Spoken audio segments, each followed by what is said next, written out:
আজকে আমরা সবাই এখানে সমবেত হয়েছি আমাদের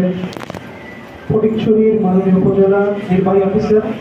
মোহাম্মদ মোজাম্মেল চৌধুরী সাহেব এবং উনি ওনার প্রশাসনিক টিমকে সাথে নিয়ে আজকে রমজানের মাসের মধ্যে আমাদের জন্য সময় তার মূল্যবান সময় দিয়েছেন এবং এলাকার জনপ্রতিনিধি জনগণ সমস্ত লোকজন গৌসুল আজম বাবা গোলামুর রহমান বাবা ভান্ডারী কেবলা কাবার 89তম ওরস প্রাক উপলক্ষে আমরা যে প্রশাসনিক মিটিং এর মধ্যে এসেছি,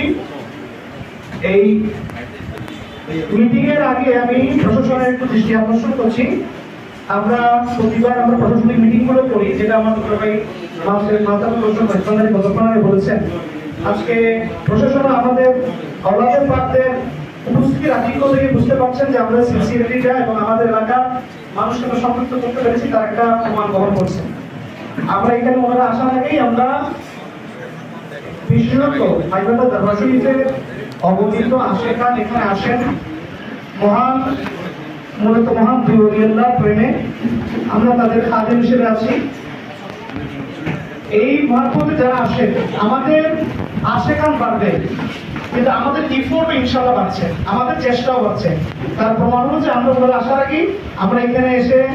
আমাদের বাস মালিক সমিতি এলাকার সমাজসেবক যারা আছেন তাদেরকে এবং আমাদের ভলান্টিয়ার আমরা সমন্বিতভাবে কিভাবে কাজ করবো একটা প্রাথমিক আলোচনা করে দিয়েছি, যাতে আমাদের কাজটা সুষ্ঠুভাবে করতে কোনো সমস্যা না হয়। আর আমরা শুধু গৌসিয়া রহমান মসজিদ না, মাইভান্ডার দরবার শরীফ একটা ইউনিট। এই মাইভান্ডার দরবার শরীফের গৌসিয়া আহমদিয়া মসজিদ, রহমানিয়া মসজিদ,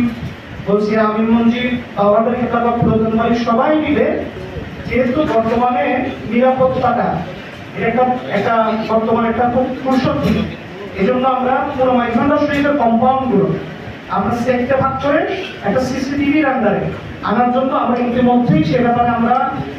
ঐক্যমত্যে উপস্থিত হয়েছি এবং আমরা ইনশাআল্লাহ আশা করব আমরা গৌসুল আজম বাবা গোলামুর রহমান বাবা ভান্ডারী কেবলা কাবার ওরসের আগে আমরা জিনিসটাকে আমরা ফুলফুলি ইমপ্লিমেন্ট করতে পারবো। আর দ্বিতীয় কথা হলো গৌসুল আজম বাবা গোলামুর রহমান বাবা ভান্ডারী কেবলা কাবার যেহেতু 4 জন সাহেবজাদা, গৌসুল জামান মাওলানা সৈয়দ